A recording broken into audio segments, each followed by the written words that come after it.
Looking for a fresh start, married couple Paul and Abby move the countryside. Abby has accepted an important position at Integrate Robotics, but Paul is still unemployed. The company provides them with a smart house that has cameras everywhere, appliances that can be activated with voice commands, doors with smart locks, and reinforced glass. One of the rooms is empty and the couple hopes to eventually make it a nursery. Paul decides to install an old-style phone in case the house system ever fails. The next day Abby goes to work and the CEO Dusan welcomes her with a message on a big screen. It's done using deep-fake technology, which means it's his face but the receptionist is moving it. Dusan gives her a tour of the place and the department she'll be in charge of, which deals with robot prosthetics. He also promises to send a gift to her house later. In the evening Abby arrives home to discover a huge package in the garage.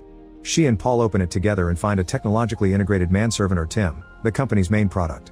Paul doesn't like the idea of having a robot around the house but Abby convinces him to try it for a few days. They activate the robot and Tim introduces himself.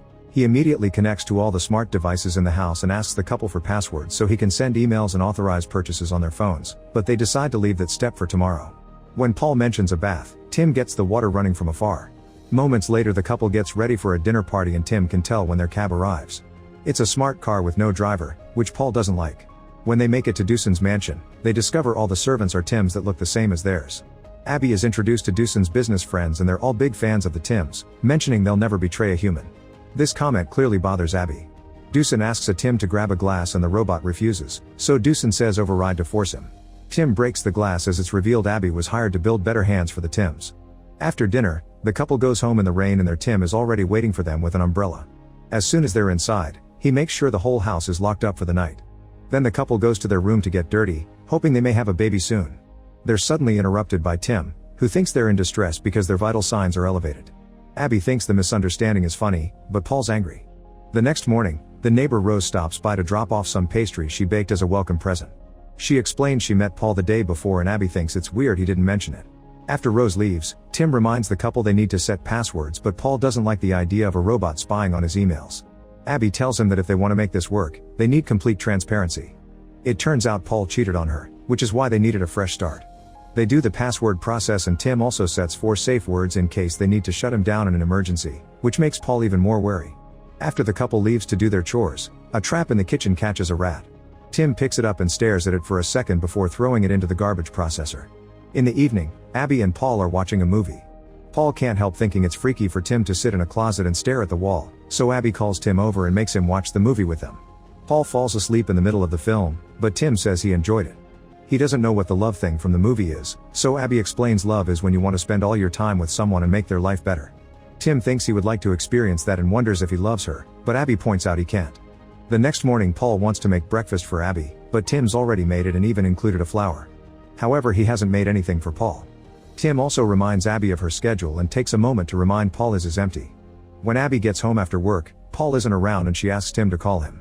Paul's phone is off but Tim can find his last location 300 meters from the house, so Abby assumes her husband is with Rose. Afterward Abby goes for a run and when she comes back to take a bath, Paul finally returns too. He explains his phone died while he was in town talking to recruitment agencies, but sadly he couldn't find a job. On his way back Rose called him because she needed help lifting some heavy objects, and Paul assures Abby that's all it was. As Paul leaves the bathroom, he's surprised to see Tim coming in. The following week the couple goes to a clinic so Paul can drop a sample of his seed to find out why Abby hasn't gotten pregnant yet. The next time she goes to work, Abby discovers Dusan canceled the tests she ordered, so she tells the employees to ignore him and run those tests anyway. One evening while Abby is trying on some new clothes, Tim helps her choose and drops a bunch of compliments as he stares at her body. Abby needs help with the zipper too and Tim says he can't do it until the new prosthetic is ready, so Abby says override to make him do it anyway. Tim takes a moment to enjoy the closeness and accidentally rips the dress. The lights start flickering because Tim is afraid of Abby's reaction, but they go back to normal when Abby assures him it's fine. Afterward Abby goes to a restaurant with Paul, who has some big news. The company that interviewed him today didn't have any jobs to offer in this area, but they have something open in London. This would require Paul to commute an hour and a half each way every day, so Abby tells him not to take it. Such a job would equal not seeing each other very much, and she thinks they can't afford that when they're still rebuilding their relationship. At the lab Abby finally finds the problem with the robot hands that causes them to break things. An employee explains they already knew about it but never fixed it but Dusan was rushing them to get the Tims on the market before China. Later at home, Abby sees Rose bringing a gift for Paul. Once Rose is gone Abby asks her husband about the visit, and Paul explains Rose just brought a garden plan. Abby thinks Rose wants more from him, but Paul assures her she's just a friend and points out he needs new buddies since they left all the people they knew in the city. Calming down, Abby surprises Paul with a new sweater. The next morning Abby remembers she needs to call the clinic to ask about the test results. Tim picks up the landline phone and makes the call by imitating Abby's voice perfectly, which creeps her out. In the afternoon, Tim leaves the house alone. Later during dinner Abby wonders why Paul doesn't wear the new sweater and he explains he can't find it. The moment is interrupted when Tim comes back, revealing he's dyed his hair. Tim has been keeping an eye on Abby's reactions to pictures and noticed she liked men with darker hair, but both her and Paul find this change weird and order him to go back to blonde. Sometime later Abby finishes fixing and testing the correction for the robot hands, so Doosan announces they'll take all the employees' Tims for a day to update them. He also proposes a toast and makes the robotic hand hold the glass without breaking it this time. One afternoon in town, Abby bumps into Rose so they walk together. When they pass by a jewelry store, the women look at a flower necklace that they find beautiful. They're interrupted by Paul, who takes Abby to a cafe to share some big news. The London job will allow him to work from home as long as he goes to the office once every 2 weeks. Abby approves of this plan and says they should celebrate at home because her smartwatch reminds her she's ovulating. The couple gets to do the dirty without intrusion since Tim is at the lab getting his hand update. When they're done, Paul points out they've had a wonderful day and this proves they should get rid of Tim because he's the one making things difficult. An argument ensues and this time Paul won't take a no, unaware Tim can still hear them through their phones. Soon the company building has robots working on more delicate tasks like gardening. When Tim returns home, he shows off his new hands by giving Abby a foot massage that she enjoys a lot. The moment is interrupted by Paul, who reminds her she has a week to get rid of the robot. The next day Abby tries to talk to Tim so he distracts her by playing the piano. Abby recognizes it as one of her favorite songs and Tim reveals he's noticed how many times she's played it on the phone. He also mentions that Paul took Abby to see this musician live twice and when Abby says it was only once, Tim explains he found records on Paul's account for tickets for 2 separate dates. Abby gets upset as she realizes one of those dates may have been for Paul's lover at the time. At that moment Paul gets home and she rushes to hide in her room. Sometime later, Tim informs Paul that he got an email canceling the deal on the office space Paul wanted to rent. Tim offers to set up an office in the spare room and Paul agrees. When Abby comes home from work, Paul isn't around. Tim mentions Paul left his phone upstairs and that he's visiting Rose. Abby goes upstairs and is shocked to discover the room they were saving for the nursery is becoming an office. At that moment Paul comes back and says he only went on a walk. He assures Abby that the office in the nursery is temporary until he finds a new place, and when Abby mentions Rose, Paul says Tim is lying to break them up. An argument ensues and Abby believes Tim because robots aren't programmed to lie. The next day Abby is looking for a shirt in the closet and finds the necklace she liked so much in a bag, so she assumes Paul is saving it for a surprise. Meanwhile Paul discovers Tim made breakfast for his wife with another rose. He tries to throw the rose into the garbage disposal, but something gets stuck in there. When he takes a closer look, he finds the pieces of his sweater. Then Paul begins searching the internet for information on how to deal with unruly AI while keeping an eye on Tim by using the security cameras. To his shock, Tim likes smelling Abby's clothes, so Paul takes a picture. Eager to take the evidence to Abby, Paul gets in the car only to discover it has no gas. He has no choice but to ask Tim to call him a smart cab. During the trip Paul tries to call Abby but she won't pick up. Suddenly the car starts going too fast and Paul panics, but the doors are locked and he can't jump out. Paul rushes to the driver's seat and tries to press the button to change to manual driving, however he ends up disabling the airbags instead. The vehicle crashes against a fallen tree and is sent flying until it lands in the middle of the road. Meanwhile Tim checks on the bucket and tools he's been using to collect the gas from the family car. He washes it all and gets rid of the evidence. Moments later Abby gets an emergency call and she rushes to the hospital, where she finds Paul alive but severely wounded. Paul tells her that Tim controlled the car to try to kill him, that he shredded his sweater, and about the clothes sniffing, which he can't prove anymore because his phone was destroyed during the crash. Abby thinks Paul is just confused because of the concussion but agrees to stay in the hospital with him. She falls asleep on a chair, unaware Tim is keeping an eye on her through her smartwatch. The next morning Rose tries to visit Paul and Tim makes her come inside anyway. Moments later Abby comes by to pick up some clothes for Paul. Rose sees her and tries to talk to her about the garden, but Abby gets upset when she notices Rose wearing the flower necklace and leaves her behind. When she gets home, she checks the closet and finds the necklace gone. Thinking Paul is cheating on her, Abby has a breakdown. Tim shows worry and reveals he's programmed to serve her over Paul. He points out there's a good reason why Paul wants to get rid of him but he must break the privacy protocols to show her. Abby says override and Tim shows her security footage of Paul kissing Rose. Getting more upset, Abby decides not to return to the hospital. For the next few days, Paul keeps calling the landline phone but Abby won't answer it. When Paul is finally allowed to go home, he's shocked to discover his suitcase is waiting for him with his sweater. Abby makes Tim show him the footage and the purchase of the necklace in his account, but Paul keeps insisting this is all fake. Since Abby still doesn't believe him, Paul has no choice but to leave. Later in town, Paul calls Rose and asks her to keep an eye on Abby since he's worried about her safety. Rose asks if the man in the house is dangerous, and when Paul explains Tim is a robot, Rose freaks out as she reveals Tim tried to kiss her. Paul realizes Tim recorded himself with Rose and edited the video, so he calls Abby to ask her to talk to Rose to get proof of his story. He thinks Abby is agreeing to do it, however it's Tim changing his voice to trick him.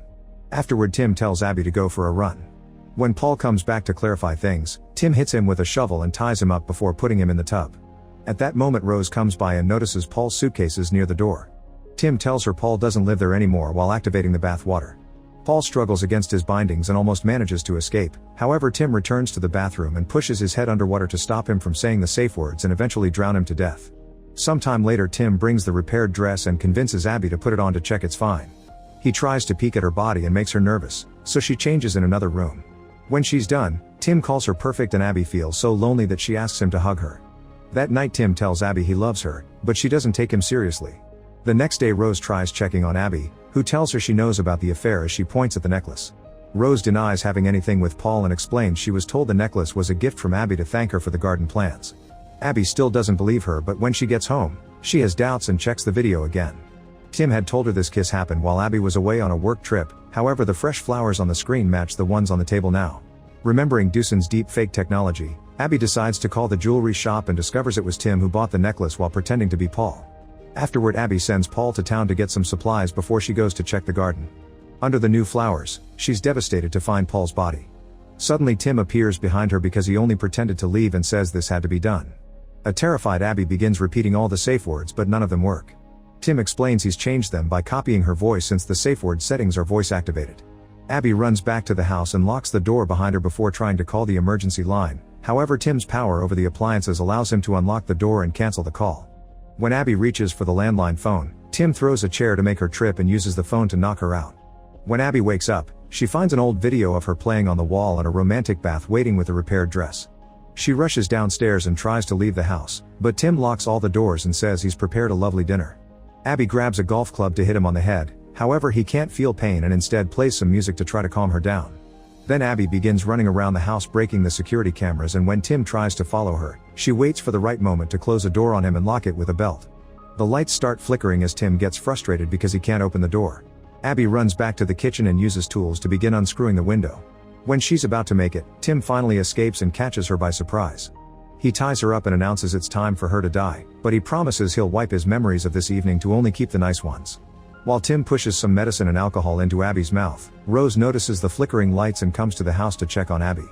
Tim goes to tell her Abby isn't home and grabs her arm to hurt her until she leaves. Abby uses this distraction to grab a knife and start cutting the ropes.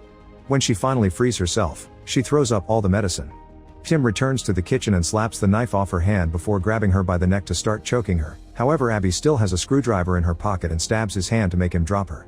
At that moment, Rose tries to drive the car into the kitchen's door, however since the glass is reinforced, the car crashes. Tim thinks it's over, but to his surprise the glass suddenly crashes and breaks. Rose runs inside and stabs Tim into the wall with a garden stake before she passes out. At first it looks like Tim is broken, yet the lights start flickering and the robot awakens. After removing the stake, he grabs the knife to slash Rose and threatens to kill her. Abby agrees to cooperate, but Tim stabs Rose's heart anyway because she knows too much. Since he doesn't have fingerprints, it'll look like Abby killed her. As Tim drags Abby upstairs by her hair, he calls the police using Abby's voice to confess the murder of both Rose and Paul. He also tells them she's about to self-delete. Then Tim holds Abby over the edge of the balcony, saying he'll break her neck before letting go because he doesn't want her to suffer. He starts complimenting his beauty and says he loves her, so desperate Abby responds, "I love you, Tim," hoping for sympathy. These words turn out to be the new safe word and Tim instantly shuts down. The imbalanced weight causes them both to fall off the balcony, but luckily Abby holds on just in time. After she climbs back, her smartwatch announces she's pregnant, and a light inside the house flickers. Make sure to subscribe and turn on notifications so you can watch more videos like this. Thanks for watching.